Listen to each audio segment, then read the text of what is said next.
Hi friends, ఈరోజు చిక్కుడుకాయ టమాటా curry చేస్తున్నానండి. దానికోసం నేను చిక్కుడుకాయలు వచ్చేసుకొని కడిగేసుకొని పక్కన పెట్టేసుకున్నానండి. ఈ కర్రీ కోసం నేను ఒక 3 ఉల్లిపాయలు తీసుకున్నానండి, ఒక 2 పచ్చిమిర్చి,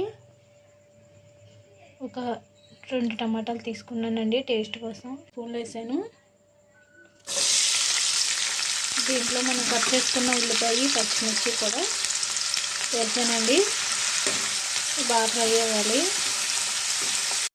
దీంట్లో టేస్ట్కి సరిపడా సాల్ట్, ఒక స్పూన్ పసుపు వేసుకున్నామండి. కలుపుకుంది. మనకు ఉల్లిపాయలు బాగా ఫ్రై అవ్వాలండి. ఉల్లిపాయలు అయితే ఫ్రై అయినాయి కదండి. ఇప్పుడు దీంట్లో మనం కట్ చేసుకున్న టమాటా ముక్కలను కూడా వేసేసుకుందాం. టమాటా ముక్కలు అయితే బాగా మగ్గాలండి. మనకి చూసారండి, టమాటా కూడా బాగా మగ్గిపోయింది. ఇప్పుడు మనం దీంట్లో కట్ చేసుకొని క్లీన్ చేసుకున్న చిక్కుడుకాయ ముక్కలు కూడా దీంట్లో వేసేసుకుందామండి. కొంచెం సేపు ఈ నూనెలో ఫ్రై అయ్యేదాకా మనం మూత పెట్టేసుకుందామండి. చూసారండి, చిక్కుడుకాయ అయితే మనకి బాగా మగ్గిపోయిందండి. ఇప్పుడు దీంట్లోనూ ఒక స్పూను ధనియాల పొడి, ఒక 2 స్పూన్లు కారం వేస్తున్నానండి. కలుపుకుందాం. ఈ మొత్తం చిక్కుడుకాయలు కలిసేంత వరకు కలుపుకుందామండి. నేనైతే దీంట్లోనూ ఓన్లీ ధనియాల పొడి, కారం తప్ప ఇంకేమీ మసాలాలు యూజ్ చేయలేదండి. జీలకర్ర, అల్లం వెల్లుల్లి పేస్ట్ అలాంటివి ఏమీ కూడా. చాలా సాఫ్ట్గా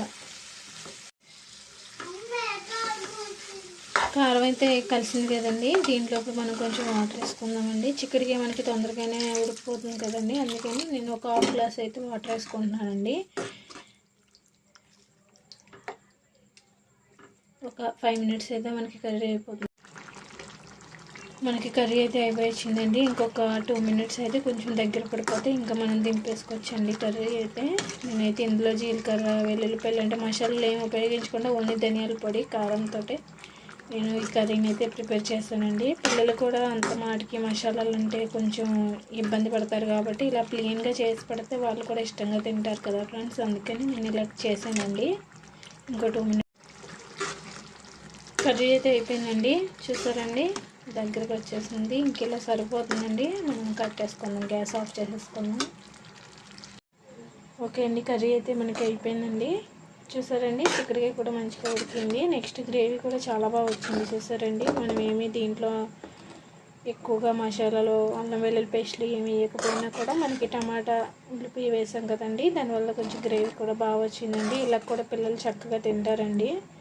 మనం ఎక్కువ మసాలాలు వేసి వాళ్ళకి లేని ప్రాబ్లమ్స్ తీసుకొచ్చే కన్నా ఇలా ప్లెయిన్గా వండితే వాళ్ళకి కూడా మంచిగా తింటారండి భోజనం. ఓకే అండి, కర్రీ అయితే చిక్కుడుకాయ టమాటా కర్రీ ఎలా ఉందో కామెంట్ చేయండి, లైక్ చేయండి, షేర్ చేయండి. Bye friends.